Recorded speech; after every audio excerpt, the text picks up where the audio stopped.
வழக்கம் போல இந்த வருஷமும் ஆளுநர் உரையை படிக்காம வெளிநடப்பு பண்ணியிருக்கிறாரு. பிஜேபியோட மேல் இருக்கிறவங்களுக்கு திருப்திப்படுத்தினா ஏதாவது நமக்கு பதவி உயர்வு கிடைக்குமான்னு யோசிக்கிறேன். இப்போ நான் இப்படி கேட்குறேன், ஒன்றிய அரசு ஒரு அறிக்கை தயார் பண்ணுது, குடியரசுத் தலைவர் வந்து வாசிக்கணும், வாசிக்க மாட்டேன்னு சொன்னா மோடி ஏற்றுப்பாரா? அந்த பொய்யான தகவலை நான் எப்படி வாசிக்க முடியும் அப்படின்னா, நீங்க பொய்யான தகவல் சொல்றதுக்கு நீங்க முதல்ல என்சிஆர்பி டேட்டான்னு சொல்லப்படுற தரவுகள் அடிப்படையில் தான் நீங்க பேசணும். எந்த இடத்துலயாவது நீங்க சொல்ற தரவுகள் உண்மையா இருக்கா? ஆளுநர்கள் குடியரசுத் தலைவர்கள் பங்கு பெறுற விழாக்கள் எல்லாமே தேசிய கீதம் பாடிதான் விழா. இது விழா இல்லையா சார்? ஒரு அரசு நிகழ்ச்சியா இருந்தாலும் இது அரசு நிகழ்ச்சி இல்லை சார், ஒரு அவை சார், மக்களால் தேர்ந்தெடுக்கப்பட்ட அவை. அந்த அவையில சபாநாயகருக்கும் முதலமைச்சருக்கும் தானே சார் முக்கியத்துவம். அதிமுக சொல்றாங்க ஆளுநர் நினைச்சா என்ன டைம் ஆனாலும் சட்டசபையை கூட்ட முடியும். அது ஒரு முட்டாள்தனமான கருத்து. அது எப்படிங்க முடியும்? ரெண்டாவது, அதிமுக இப்படி பேசலைன்னா தான் நம்ம ஆச்சரியப்படணும். அவங்க அந்த கட்சியை குத்தகை கொடுத்து ரொம்ப நாள் ஆகி போச்சு.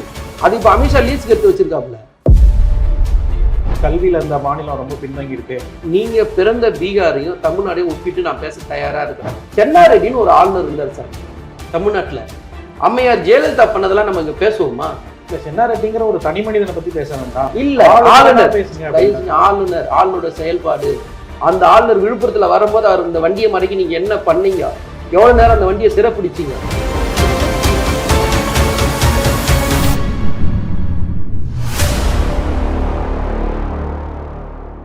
வணக்கம். இன்றைய நமது நேர்காணலில் திமுகவின் செய்தி தொடர்பாளர் திரு மதிவாணன் இணைந்திருக்கிறார். வாங்க அவங்களோட பேசலாம். வணக்கம் சார். வணக்கம். வழக்கம் போல இந்த வருஷமும் ஆளுநர் உரையை படிக்காம வெளிநடப்பு பண்ணியிருக்கிறாரு. அவர் என்ன சொல்றாருன்னா, நான் சொல்றதை கேட்கறதுல என்ன பிரச்சனை, இந்த அரசை நடத்துற அதிகாரம் எனக்கு இருக்கு, இதை கேட்கறதுல என்ன பிரச்சனை அப்படிங்கிறாரு. சட்டம் என்ன சொல்லுது, மரபு என்ன சொல்லுது? இல்லை, அதாவது ஆளுநர் அவர்கள் எதிர்பார்த்து இதைத்தான் செய்வாருன்றது பொதுவாகவே தமிழ்நாட்டு மக்களுக்கே தெரியும். இப்போ அண்டை மாநிலங்கள்லாம் பார்த்தீங்கன்னா ஆளுநரை கூப்பிடாமையே சட்டசபையை நடத்தியிருக்காங்க, அதை நம்ம பார்த்துருக்கோம். ஆனால் நம்முடைய முதல்வர் வந்து அந்த பதவி நமக்கு பிடிக்கலைனாலும், அந்த பதவியில் யார் இருந்தாலும் அந்த பதவியில் இருக்கும்போது அதுக்கான மரியாதையை கண்ணியத்தை கொடுத்து தான் அவர் கூப்பிடுறாரு. கூப்பிடும்போது அவருக்குன்னு ஒரு இந்த அரசியலமைப்பு சட்டம் ஒரு இடத்த கொடுத்துருக்கு. அவருடைய வேலை என்னன்னா, மக்களால் தேர்ந்தெடுக்கப்பட்ட ஒரு அரசாங்கம் என்ன சொல்லுதோ அதைத்தான் செய்யணும்ன்ட்டு நாம சொல்லலை, அரசியலமைப்பு அப்படிதான் சொல்லுதுன்றத பல வழக்கில் உச்சநீதிமன்றம் சொல்லியிருக்கு. பஞ்சாப் வழக்காக இருந்தாலும் சரி, மேற்கு வங்க வழக்காக இருந்தாலும் சரி, இல்லை கேரளா வழக்காக இருந்தாலும் எல்லா வழக்கிலையுமே மக்களால் தேர்ந்தெடுக்கப்பட்ட அரசாங்கத்துக்கு தான் முழு அதிகாரம் இருக்குது அப்படிதான் சொல்கிறாங்க. ஒரு ஆளுநர் உரை ஒன்று நம்ம தயார் பண்ணுறோம். ஆளுநர் உரைன்றது என்னன்னா, ஒரு அரசாங்கம் இந்த வருஷம் எப்படி செயல்பட போகுதுன்றத சொல்கிறது தான் ஒரு அரசாங்கத்துடைய வேலை. அதைத்தான் நம்ம உரையாக தயார் பண்ணி கொடுக்குறோம். இப்போ உதாரணத்துக்கு வந்து இவருக்கு ஒரு விருப்பம் இருக்குது. இவர் வந்து ஒரு ஆர்எஸ்எஸ் பேக்கப்லேருந்து வந்தவருன்றது ஒன்று, பிஜேபிக்காரன்றதுனால ஒன்று. ரெண்டாவது வந்து பீகார்லேருந்து வந்திருக்கிறவர், அவருடைய தாய்மொழி பார்த்தீங்கன்னா நீங்கள் சமஸ்கிருதத்தை சார்ந்தவர். இப்படி நமக்கு ஒத்து வராத எல்லாமே எதிர்மறையாக இருந்தாலும் நாம் அவரை கூப்பிடாம சட்டசபையை நடத்துறது இல்லை. அதை முதல்ல அவர் உணரணும். அவர் பதவிக்கு மரியாதை கொடுத்து தான் நம்ம அவரை கூப்பிட்றோம். ஆனால் அதை அவர் காப்பாற்றிக்கிறாருன்னு பார்த்தா நிச்சயமாக இல்லைன்றது தான் கடந்த 4 வருஷமாக அவர் தொடர்ந்து இதை செஞ்சுக்கிட்டே இருக்காரு. முதல் வருஷம் படித்தவர் அதுக்கப்புறம் தொடர்ச்சியாக குழப்பம் மேலே குழப்பத்தான் உண்டு பண்ணுறாரு. என்னன்னா, அவருக்கு மறைமுகமாக பிஜேபியோட மேல் இருக்கிறவங்களுக்கு திருப்திப்படுத்தினா ஏதாவது நமக்கு பதவி உயர்வு கிடைக்குமான்னு யோசிக்கிறார். மக்களால் தேர்ந்தெடுக்கப்பட்ட ஒரு அரசாங்கம் தன்னுடைய எதிர்கால நோக்கத்தை சொல்லுது, அதை வாசிக்க வேண்டிய அவர் அதை வாசிக்காமல் வெளியில் போகிறார். அது மிகப்பெரிய தவறு. முதல் உச்சநீதிமன்றம் இதை பல தடவை சொல்லியிருக்கு. ஒன்று. ரெண்டாவது, நாம் சொல்கிற மரபு ரீதியாக அவரை நம்ம கூப்பிட்றோம். அரசியலமைப்பு சட்ட பிரகாரம் நம்ம அவரை கூப்பிடாமல் நடத்திருக்கிற உதாரணம் இருக்குல்ல, அப்போ நாம் மரபை மீறலாம், ஒன்றும் பிரச்சனை இல்லை. இப்போ நான் தெலுங்கானா அரசாங்கத்துக்கு கழிச்சிட்டாங்களா? இல்லை. மேற்கு வங்க கழிச்சிருக்கல, கலைக்கணும், ஒன்றும் கிடையாது. அப்போ நாம் பதவி மரியாதை கொடுக்குறோம். ஆனால் அவர் காப்பாற்றிக்கிட்டாருன்னு பார்த்தா நிச்சயமாக இல்லை. இந்த நிமிஷம் வரைக்கும் இல்லை. பிரச்சனை ஒன்று. ரெண்டாவது, அவர் சொல்ற சில குறிப்பிட்ட விஷயங்களே நம்ம வச்சுப்போமே. இல்லை, அவர் என்ன சொல்றாரு அப்படின்னா, நான் வாசிக்க மாட்டேன் அப்படின்லாம் சொல்ல, அவங்க தயாரித்து கொடுக்குற அறிக்கையில் வந்து முன்னுக்கு பின் முரணான கருத்துக்கள் இருக்கு, பொய்யான தகவல் சொல்றாங்க. அந்த பொய்யான தகவலை நான் எப்படி வாசிக்க முடியும் அப்படின்னா, பொய்யான தகவல்னு எப்படி சொல்ற? நீங்க பொய்யான தகவல் சொல்றதுக்கு நீங்க முதல்ல யார்? அரசியலமைப்பு சட்டத்துடைய மாநிலத்துடைய உங்களுடைய ஆட்சின்னு தான் சொல்லப்படுது, கரெக்டுங்களா? அப்ப இந்த அரசாங்கத்து மேல எந்த குற்றச்சாட்டு சொன்னாலும் அதுல முழு பங்கு உங்களுக்கு இருக்கு. அது பாராட்டா இருந்தாலும் உங்களுக்கு இருக்கு, அது தப்புன்னு சொன்னாலும் உங்களுக்கு இருக்கு. அப்படி இருக்கிற பட்சத்தில் நீங்க எப்படி முதல்ல ஒண்ணு சொல்லுவீங்க? ரெண்டாவது இன்னொரு கேள்வி என்னன்னா, சட்ட ஒழுங்கு பத்தி ஒரு பேசுறாரு. இப்போ சட்ட ஒழுங்கு நல்லா இருக்கு நல்லா இல்லைன்னு சொல்ல வேண்டிய தரவுகள் என்சிஆர்பி டேட்டான்னு சொல்லப்படுற தரவுகள் அடிப்படையில் தான் நீங்க பேசணும். அப்படி பார்த்தா எந்த இடத்துலயாவது நீங்க சொல்ற தரவுகள் உண்மையா இருக்கா? ஒண்ணு. அப்படி உண்மையா இருக்குது பொய்யா இருக்குதுன்னு சொல்றதுக்கு உங்களுக்கு ரைட்ஸும் கிடையாது. ரெண்டாவது, நான் ஒரு தரவு ஒரு அடிப்படையில பேசுறேன்னு சொல்லணும், அது ஒரு ஆதாரத்தோட அடிப்படையில் தான் நீங்க பேசணும். வாய்க்கு வந்தது எப்படி உங்களால பேச முடியும்? இப்ப நான் இப்படி கேட்கிறேன், ஒன்றிய அரசு ஒரு அறிக்கை தயார் பண்ணுது, குடியரசுத் தலைவர் வந்து வாசிக்கணும், வாசிக்க மாட்டேன்னு சொன்னா மோடி ஏத்துப்பாரா? ஆர்எஸ்எஸ் ஏத்துக்குமா? பிஜேபி ஏத்துப்பாங்களா? அப்போ நாடாளுமன்றத்துக்கு என்ன மரியாதை இந்த அரசியலமைப்பு சட்டம் கொடுத்துருக்கோ அதே தான் சட்டமன்றத்துக்கும். அப்போ சட்டமன்றத்துக்குரிய மரியாதையை நீங்க கொடுக்க மாட்டீங்க, அந்த கண்ணியத்தை நீங்க காப்பாற்ற மாட்டீங்க. உங்களுக்கு வாய்க்கு வந்ததை நீங்க பேசுறீங்க. நீங்க சொல்ற எந்த ஒரு தரவுமே எதன் அடிப்படையில் சொன்னீங்கன்னு சொல்லணுமா இல்லையா? எங்க என்சிஆர்பி டேட்டால தமிழ்நாடு இந்த இடத்துல இருக்கு, நீங்க இந்த இடம்னு சொல்றீங்கன்னு சொல்லணும். பாதுகாப்பான மாநிலத்துல நம்பர் 1 மாநிலம் தமிழ்நாடு. அதிக குற்றங்கள் நடைபெறக்கூடிய மாநிலங்கள்ல டாப் 5 பிஜேபி தான் ஆளுது. அப்போ நீங்க பிஜேபி கார், ஆர்எஸ்எஸ் கார், உங்களுக்கு அஜெண்டா இருக்குல்ல. இப்போ நான் கேட்கிறேன், குடியரசுத் தலைவர் உரையில மணிப்பூர்ல இந்த மாதிரி கலவரம் நடந்துச்சு, குஜராத்ல இந்த மாதிரி கலவரம் நடந்துச்சு, உத்தரப்பிரதேசல இந்த மாதிரி பிரச்சனை வந்துச்சு, நீங்க எழுதுறீங்களா? அதை பத்தி நீங்க பேச தயாரா இருக்கீங்களா? அப்ப இதெல்லாம் பேச தயாரா இல்லது நீங்க எங்களை எப்படி குறை சொல்ல முடியும்? அப்போ உங்களுடைய கருத்து ஒரு திணிக்கப்பட்ட கருத்து. நீங்க வாண்டடா உங்களை வந்து என்ன சொல்ல நியூஸ்ல எடுத்துன்னு வரணும்னு ஆசைப்படுறீங்க. நீங்க ஆர்எஸ்எஸ் உடைய யாருடைய மனசை குளிர்விக்கிறதுக்காக நீங்க தினம் இந்த மாதிரி வேலையை தமிழ்நாட்டில் நீங்க பண்றீங்க. இது முதல் தடவை நம்ம விட்டுடலாம். ஒரு அறிக்கையில இருந்து அண்ணா, பெரியாரு, காமராஜர், அம்பேத்கர் இவங்க பேரை நீங்க எடுக்கிறீங்க. தமிழ்நாடுன்ற பேரை தமிழகன் மாத்துறீங்க. அரசு லட்சணத்தை நீங்க மாத்துறீங்க. திருவள்ளூருக்கு காவியை நீங்க பூசுறீங்க. இந்த மண்ணு ரிஷிகளாலும் முனிவர்களாலும் உருவாக்கப்பட்டதுன்ற ஒரு கதையை அவிழ்த்து விடுறீங்க. கால்டுவேல போய் சொல்றீங்க, எல்லாருக்குமே உங்களுக்கு வாய்க்கு வந்ததெல்லாம் பேசுறீங்க. அப்போ உங்களோட நோக்கம் என்னன்னு பார்த்தா ஆர்எஸ்எஸ் திருப்திப்படுத்தணும்னு நீங்க நினைக்கிறீங்க. அப்படி உங்களுக்கு ஆர்எஸ்எஸ் திருப்திப்படுத்தி ஒரு பதவி வேணும்னு நீங்க ஆசைப்பட்டீங்கன்னா தமிழ்நாட்டை விட்டு வெளியில போயிடணும். அதுக்குன்னு சில பூமி இருக்கு, அதுக்குன்னு சில மண் இருக்கு, நீங்க அங்க போய் என்ன வேணா பண்ணணும். அது நாங்க கேட்க மாட்டோம். ஆனா எங்க மக்களுக்கு வந்து எங்க சட்டமன்றத்தை எப்படி நடத்தணும்னு எங்களுக்கு நீங்க பாராட்டுக்காது. நாங்க என்ன பாட்டு பாடணும், நாங்க என்ன செய்யணும்னு சொல்றதுக்கு நீங்க முதல்ல யார்? இந்த மண்ணை பத்தி உங்களுக்கு என்ன தெரியும்? இந்த மக்களை பத்தி உங்களுக்கு என்ன தெரியும்? இந்திய அரசியலமைப்பு சட்டத்தை முதல்ல திருத்தறதுக்கு வழிவகையை உண்டு பண்ண மாநிலம் தமிழ்நாடு. இன்னைக்கு வரைக்கும் மொழி போராட்டத்துக்கு முதல்ல குரல் கொடுத்து அதை வந்து அங்கீகரிச்ச மாநிலம் தமிழ்நாடு. இந்த மக்களை பார்த்து தான் இந்த நாட்டுடைய பிரதமர் மாநிலங்கள் விரும்புகிற வரைக்கும் மாநில மொழி இருக்குன்னு சொன்னது இந்த மக்களால தான். அப்படியாப்பட்ட மக்கள் கிட்ட வந்து நீங்க பாடம் எடுக்கணும்னு நினைச்சீங்கன்னா உங்களோட மூக்க அறுக்கப்பட்டு நீங்க ஓரமாக தான் உட்கார முடியும். தேசிய கீதத்தை அவமானப்படுத்துறீங்க, மைக் ஆஃப் பண்றீங்க. தேசிய கீதம் பாடுறதுல என்ன வந்துட போகுது? தேசிய கீதம் பாடிட்டு உரையை வாசிச்சுட்டு போயிட போறாரு. அந்த அரசு அதுல செய்யறதுல என்ன பிரச்சனை இருக்கு? இல்ல தேசிய கீதம்ன்றதுல இங்க பிரச்சனையே இல்லை சார். நாங்க தேசிய கீதத்தை எங்க பாடணும்ன்றது ஒரு வரமுறை இருக்கு. நீங்க ஒரு அவையை ஆரம்பிக்கிறீங்க, அவையை ஆரம்பிக்கும் போது தமிழ் தாய் வாழ்த்து. நீங்க ஸ்கூலுக்கு போறீங்க, ஸ்கூல்ல முதல்ல எது சார் பாடுறோம்? தமிழ் தாய் வாழ்த்து. அப்புறம் கடைசியில் எது சார்? தேசிய கீதம். அவ்வளவு முடிஞ்சு போச்சு சார். இல்ல, ஆளுநர்கள், குடியரசுத் தலைவர்கள் பங்கு பெற விழாக்கள் எல்லாமே தேசிய கீதம் பாடிதான் விழா. இது விழா இல்லையா சார்? ஒரு அரசு நிகழ்ச்சியா இருந்தாலும் இது அரசு நிகழ்ச்சி இல்லை சார், ஒரு அவை சார், மக்களால் தேர்ந்தெடுக்கப்பட்ட அவை. அந்த அவையில சபாநாயகருக்கும் முதலமைச்சருக்கும் தானே சார் முக்கியத்துவம். சபாநாயகர் தானே சார் பேசுறதுக்கு ரைட்ஸ் இருக்கு. நீங்க எங்கிருந்து சார் வந்தீங்க? ஒரு உங்களை வந்து ஒரு பொறுப்புல போட்டிருக்காங்க, அந்த பொறுப்பை டம்மியா வைக்க கூடாதுன்றதுக்காக வருஷத்துக்கு ஒரு தடவை உங்களை பேச சொல்றாங்க, அவ்வளவுதான். நான் கேட்கிறேன், சட்டமன்றம் நடக்கும்போதெல்லாம் அவரை கூப்பிட்டு பேச வைக்கிறாங்க? இல்ல, இவரும் இருக்கிறாருன்றது காட்டுறதுக்காக தான் அவரை கூப்பிடுறது. உடனே எனக்கு தான் ஃபுல் ரைட்ஸ் இருக்குதுன்னு பேசுன என்ன அர்த்தம்? அதிமுக சொல்றாங்க ஆளுநர் நினைச்சா என்ன டைம் ஆனாலும் சட்டசபையை கூட்ட முடியும்னு சொல்றாங்க. அது ஒரு முட்டாளும் தனமான கருத்துங்க. அது எப்படிங்க முடியும்? ஆளுநர் எந்த இடத்துல அதை செய்ய முடியாது சார்.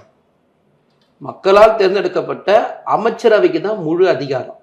அந்த அமைச்சரவையோட ஹெட் முதலமைச்சர். அவர் என்ன சொல்றாரோ, அவர் யாரை சிபாரிசு பண்றாரோ, என்னைக்கு நடத்தலாம்னு சொல்றாரோ அன்னைக்கு தான் நடத்த முடியும் முதல்ல. ரெண்டாவது, அதிமுக இப்படி பேசலைன்னா தான் நம்ம ஆச்சரியப்படணும். அவங்க அந்த கட்சியை குத்தகை கொடுத்து ரொம்ப நாள் ஆகி போச்சு. அது இப்ப அமித்ஷா லீஸுக்கு எடுத்து வச்சிருக்காப்புல. அது அமித்ஷா லீஸுக்கு எடுத்ததுனால, அமித்ஷா முன்னேற்ற கழகமா அது மாறினதுனால எடப்பாடி இப்படி பேசுவாருன்றதுதான் நிதர்சனம். எடப்பாடி வேற எப்படி சார், நீங்க மாநில உரிமை, மொழி உரிமையை அடமான வச்ச கட்சி இன்னைக்கு அதிமுக.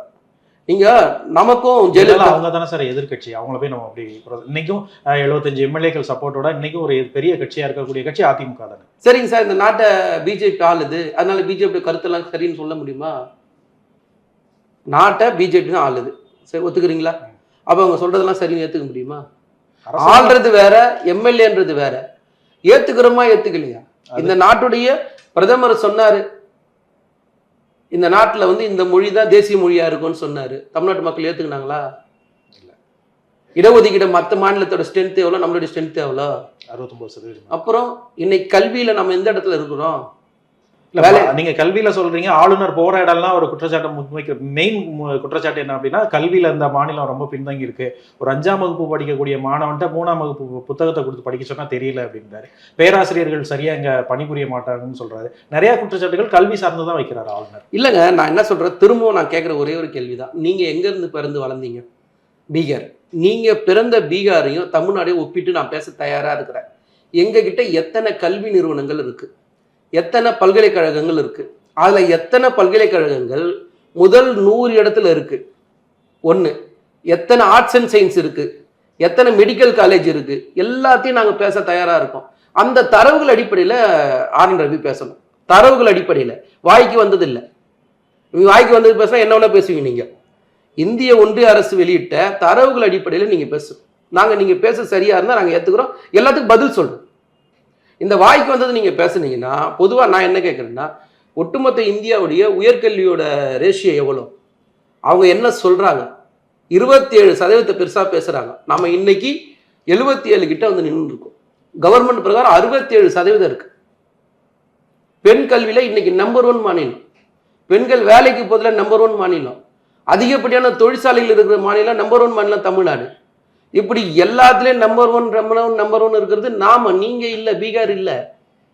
உங்களுக்கு ஏதாவது ஒரு கருத்து சொல்லணும்னு நீங்க ஆசைப்பட்டீங்கன்னா தயவு செஞ்சு போய் பீகார்ல பேசுங்க, உத்தரப்பிரதேசல பேசுங்க, ராஜஸ்தான்ல பேசுங்க, மத்திய பிரதேசல பேசுங்க. தமிழ்நாட்டுக்கு பாடம் எடுக்கிற அளவுலாம் நீங்க அறிவாளிலாம் இல்லவே இல்லை. தயவு செஞ்சு நீங்க உங்களை அறிவாளியை நினைச்சுக்கிட்டீங்கன்னா அதுக்கு நாங்க பொறுப்பாக முடியாது. தமிழ்நாட்டு மக்கள் சாதாரணமா ஒரு 10வது படிக்கிற பையன் கேட்கிற கேள்வி கூட உங்களால பதில் சொல்ல முடியாது. இதான் நிதர்சனமான உண்மை. நேற்று எடப்பாடி பழனிசாமி சட்டமன்ற வளாகத்தில் வெளியில பேட்டி கொடுக்கும்போது ஒரு விஷயம் சொல்றாரு, ஆளுநர் வெளியில போன உடனே ஒரு தீர்மானம் உடனே வருது, அப்போ தயாரிப்போட தான் இருந்திருக்கிறாங்க இந்த அரசு, வேணும்னே ஆளுநரை வெளியேற்றணும் அப்படிங்கிற ஒரு பிளானோட பண்றாங்க அப்படின்னு எடப்பாடி ஒரு குற்றச்சாட்டு வைக்கிறார். இல்ல, நான் என்ன கேட்கறேன்னா, நீங்க இந்த மாநிலத்துக்கு எதிர்கட்சி சார். நான் என்ன கேட்கறேன்னா, ஆளுநரை பத்தி பேசுறதுக்கு அதிமுக முதல்ல என்ன தகுதி இருக்கு? நான் தெரியாம கேட்கறேன் சார். நாங்க எதிர்கட்சியா இருக்கோம். நாங்க எதிர்கட்சியா இருக்கும்போது ஆளுநர் ஆய்வு செய்ய போறேன்னு சொல்றாரு. ஆளுங்கட்சியா அதிமுக இருக்கு. நாங்க போயிட்டு கருப்பு கொடி காட்டுறோம், இது உன் வேலை இல்லை, இது மாநில உரிமைக்கு எதிரான செயல், மாநில சுயாட்சிக்கான எதிரான செயல், கூட்டாட்சி தத்துவத்திற்கு எதிரான செயல். நாம போய் போராட்டம் பண்ணி கைதாகி ஜெயிலுக்கு போறோம். ஆனா நீங்க என்ன சொல்றீங்க, இன்னைக்கு எதிர்கட்சியா இருந்துகிட்டு நீங்க இன்னைக்கு பேசுறீங்க. நான் கேட்கிறேன், சென்னாரெட்டின்னு ஒரு ஆளுநர் இருந்தார் சார் தமிழ்நாட்டில். அம்மையார் ஜெயலலிதா பண்ணதெல்லாம் நம்ம இங்க பேசுவோமா? இல்ல, சென்னாரெட்டிங்கிற ஒரு தனி மனிதனை பத்தி பேச வேண்டாம். இல்ல, ஆளுநர் பேசுங்க. ஆளுநரோட செயல்பாடு, அம்மையார் என்ன சொன்னாங்க அந்த ஆளுநரை பத்தி. அந்த ஆளுநர் விழுப்புரத்துல வரும்போது அவர் இந்த வண்டியை மடக்கி நீங்க என்ன பண்ணீங்க, எவ்வளவு நேரம் அந்த வண்டியை சிறப்பிடிச்சிங்க, எல்லாத்தையும் பேசுங்கன்ற. நான் நீங்க எல்லாத்தையும் மறந்து கடந்து போகணும்னு எப்படின்னா எப்படி விட முடியும்? நாங்க இன்னைக்கு வரைக்கும் அந்த பதவிக்கு மரியாதை கொடுக்குறோன்ற திரும்ப சொல்றேன். எங்களுக்கு ஆர்.என். ரவி பிடிக்காது, அவரோட கொள்கை எங்களுக்கு பிடிக்காது, சித்தாந்தம் பிடிக்காது. ஆனா அவர் அந்த பதவியில் இருக்காரு, அந்த பதவிக்குரிய மரியாதையை கொடுக்குறோம். நாங்க அவருக்கு என்ன செய்யணுமோ செய்யறோம் இந்த நிமிஷம் வரைக்கும். நீங்க தயவு செஞ்சு அண்டை மாநிலத்தோட பாருங்க. ஆனா எடப்பாடி பழனிசாமி சொல்ற மாதிரி நாங்க முன்கூட்டியே செய்தோம் பின்கூட்டியே செய்யணும் கிடையாது. ஆளுநர் அறிக்கையை நாங்க முன்னாடியே கொடுக்குறோம். அவர் படிக்கிறாரு, படிச்சு பார்த்துட்டு அவர் ஒரு விஷயத்த சொல்றாரு. சொல்லும் போது அது சொல்றதுக்கு உரிமை எங்கிருந்து வந்ததுதான் நாங்க கேட்கிறோம். எங்களுடைய விஷனை நான் சொல்றதுக்கு நீங்க எப்படி எங்களை கேள்வி கேட்க முடியும்? நான் என் மாநிலத்தை எப்படி உருவாக்கணும், என் மாநிலத்தை நான் எப்படி வச்சிருக்கணும்ன்றதை நான் தானே முடிவு பண்ணணும். என்னோட இலக்கை நான் முடிவு பண்ணுமா, நீங்க முடிவு பண்ணுவீங்களா? அப்போ என்னோட இலக்கை வந்து நீங்க முடிவு பண்ணணும்னு முடிவு பண்ணிட்டா அப்ப நாங்க வெகுண்டிருந்து தானே வர முடியும், நாங்க வேடிக்கை பார்க்க முடியாது இல்ல. நாங்க உரிமை அடமான வச்சுட்டு நிக்கிற இடத்துல நாங்க இல்லையே. முத்துவேல் கருணாநிதி ஸ்டாலின் என்னங்க சொன்னாரு, கொள்கையா அதிகாரமான வரும்போது எனக்கு கொள்கை தான் முக்கியம், அதிகாரம் தேவையில்லை, நான் தூக்கி போட்டு நிப்பேன்னு சொன்னாரே இல்லையா? உங்களால சொல்ல முடியுமா? கொள்கை இருந்தா தான் சொல்லுவாங்க. ஆமா, கொள்கை இருந்தா தான் சொல்ல முடியும். ஒண்ணு அதுதான் நான் சொல்றேன். நீங்க பல இடத்துல நீங்க உங்க அம்மாவை தயவு செஞ்சு நினைச்சு பாருங்க, உங்க கட்சி தலைவர் எம்ஜிஆர் நினைச்சு பாருங்க. நீங்க எந்த வகையிலுமே சேராம இருக்கீங்க. அவங்க பேசினது, அவங்க சொன்னது, அவங்க சில விஷயங்கள் அந்த கட்சிக்குன்னு கொடுத்துட்டு போயிருப்பாங்கல்ல, அதை கூட நீங்க நடைமுறைப்படுத்த தயாரா இல்லைன்னு சொல்ல வர. தப்போ சரியோ சில திட்டங்கள் அந்த அம்மையாரும் எதிர்த்து இருக்காங்க. இன்னைக்கு எல்லா சட்டமும் எல்லா திட்டமும் நீங்க கூட்டணி வச்சுன்ற பேர்ல மொத்த தமிழ்நாட்டோட உரிமையை, ஒட்டுமொத்த இந்திய மக்களோட உரிமையை, ஒட்டுமொத்த சிறுபான்மை மக்களோட உரிமையை மொத்தமா நீங்க அடமான வச்சிருக்கீங்க. இன்னைக்கு மொத்தத்தை நீங்க அடமான வச்சுட்டு ஒண்ணுமே நடக்காத மாதிரி வெக்கமே இல்லாம ஒரு கூட்டணி வைக்கிறீங்க. அந்த கூட்டணி வச்சிங்கன்றதுக்காக தப்பு பண்ற ஆர்.என். ரவி நீங்க சப்போர்ட் பண்றீங்க. ஆர்.என். ரவிக்கு எங்களுக்கு வாய்க்கா தராரு சார், வரப்பு தகராறா? இல்ல எங்க சொத்துல அவர் மண்ணலி போட்டாரு, அவர் சொத்துல நாங்க மண்ணலி போட்டுமா? நாங்க என்ன செஞ்சோம்? ஒண்ணுமே செய்யலையே. எங்க உரிமையை நாங்க பேசுறோம். அந்த உரிமையை தடுக்கிறதுக்கு ஒன்றிய பாஜக அரசு முயல் பண்ணுது. அதுக்கு ஆர்.என். ரவி சார் காலாவதியான ஒரு பதவி சார். அவருடைய டேட்டு முடிஞ்சு போச்சு. முடிஞ்சு போனதுக்கு அப்புறம் அவருக்கு உட்கார்ந்து வச்சிருக்காங்க. அதுவே எவ்வளவு பெரிய தப்பு அரசியலமைப்பு சட்டத்துல தெரியுங்களா? இந்த மாதிரி உட்கார வைக்க முடியுமா? அப்போ எல்லாத்தையுமே அரசியலமைப்பு சட்டத்தை குழி தோண்டி போதிக்குது பாஜக RSS. அதுக்கு நீங்க பின்னாடி போய் சப்போர்ட் பண்ணிட்டு இருந்ததுனால நான் என்ன சொல்றேன், இன்னைக்கு உங்களுக்கு இனிக்கலாம் சில விஷயங்கள், நாளைக்கு அது மிகப்பெரிய கசப்பா மாறிடும். இல்லை, அவர் அந்த பேட்டியிலையும் சொல்றாரு, நாங்க ஆட்சியில் இருந்தோம்னா இந்த மாதிரி சம்பவங்கள்லாம் நடக்காம பார்த்துப்போம், ஆளுநரை அனுசரிச்சு போவோம் அப்படின்றாரு. அதுதான் நான் சொல்றேன், நீங்க ஆளுங்கட்சியா இருந்தீங்க, உங்க நிர்வாகம் தப்பா இருக்குதுன்னு சொல்லிட்டு ஆளுநர் போனாரு. அன்னைக்கு உங்களுக்கும் சேர்ந்து பேசுனது தானே திமுகன்ற. உங்களுக்காக குரல் கொடுத்ததும் திமுக தான். திமுக ஆளுங்கட்சியா இருக்கா எதிர்கட்சியா இருக்குன்றது இங்க பிரச்சனை இல்லை. திமுகன்ற ஒரு கட்சியால மட்டும்தான் இந்த மாதிரியான பிரச்சனைகளை எதிர்க்க தைரியம் இருக்கிற கட்சி. நீங்க எஸ்ஐஆர் பத்தி வந்தாலும் முதல் குரல் கொடுக்கறது யாரு? தமிழ்நாடு தான் கொடுக்குது. முதல்ல டீலிமிட்டேஷன் பத்தி வரும்போது திமுக தான் குரல் கொடுக்குது. சோ நீங்க தமிழ்நாட்டை பொறுத்த வரைக்கும் முதல்ல குரல் கொடுக்கறது தமிழ்நாடு தான் கொடுக்குது. அதை குறிப்பா கொடுக்கறது திமுக தான் கொடுக்குது. அதை குறிப்பா கொடுக்குறது முத்துவேல் கருணாநிதி ஸ்டாலின் தான் கொடுக்குறாரு. இன்னைக்கு இந்தியாவில் எந்த தலைவர் இந்த மாதிரி பேசுறாங்க சொல்லுங்க பாப்போம். எல்லா மாநிலத்துக்கும் முன்மாதிரியா நாம தானே சார் இருக்கோம். எல்லா திட்டங்களுக்கும் முன்மாதிரியா நாம தானே சார் இருக்கோம். எல்லா விஷயங்களுக்கும் ஒட்டுமொத்த இந்தியாவுக்கே வழிகாட்டியா நாம தானே இருக்கிறோம். அப்படி ஒட்டுமொத்த வழிகாட்டியா இருக்கிற நம்மளை பார்த்து எடப்பாடி பழனிசாமி பேசவே முடியாது, தகுதியே கிடையாதுன்னு சொல்ல வரேன் நான். சார் நீங்க ஒரு விஷயம் நல்லா புரிஞ்சுங்க, ஓவர் நைட்ல திடீர்னு ஒருத்த முதலமைச்சர் ஆனா இதான் நடக்கும். உழைக்காம கஷ்டப்படாம திடுதிப்புன்னு அவன் காலையாவது வந்து பதவிக்கு வந்தா இதான் பேசுவீங்க. உங்ககிட்ட வேற எதுவுமே எதிர்பார்க்க முடியாது சார். நாங்க வெளிப்படையா சொல்றோம், இந்த மாநிலத்துக்குன்னு ஒரு கட்டமைப்பு இருக்கு. அந்த கட்டமைப்பு ஒருத்தன் உட்காந்து சிதைக்கிறான். அந்த சிதைக்க நீங்க உட்காந்து வேடிக்கை பார்த்துன்னு இருக்கீங்க, சப்போர்ட் பண்ணின்னு இருக்கீங்க. அவர் இஷ்டத்துக்கு இங்க பேசுறதெல்லாம் ஏத்துக்கவே முடியாதுங்க. அது எப்படிங்க முடியும்?